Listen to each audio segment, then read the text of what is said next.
பார்வதி இடமதிலே விஜயபெருமான ஆச்சாரியானவள் ஏன் என்று கேட்டானா எடுத்துமொழி பேசவில்லை அல்லவா? வாவென்று கேட்கவில்லை, வந்தனங்கள் செய்யவில்லையா? ஆனா காஞ்சியோர கம்பு வெட்டி கட்டி செம்மன் கொண்டு சென்று கொடுத்த மாத்திரத்திலே பார்வதி கையில் கொடுத்த போது வேலையில 8 நாளாக அந்த பார்வதி என்ன செய்கிறார் தெரியுமா? என்ன செய்கிறார்? அதுக்கு ஏத்த உயிரை கொடுத்து அழைக்கிறார். எந்த உயிரை பிடித்து அழைக்கிறார்? ஏன்னா சிவனுக்கு ஏத்த உயிர் கொடுத்து அழைக்க வேண்டும் அல்லவா?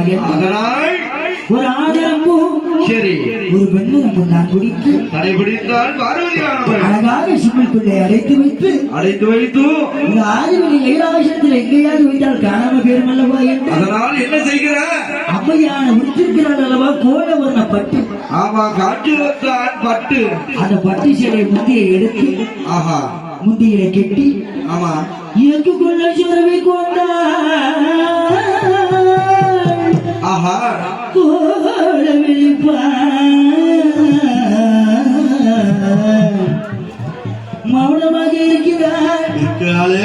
எப்படி இருக்கிறார்? எப்படி இருக்கு? அவன் எட்டோடு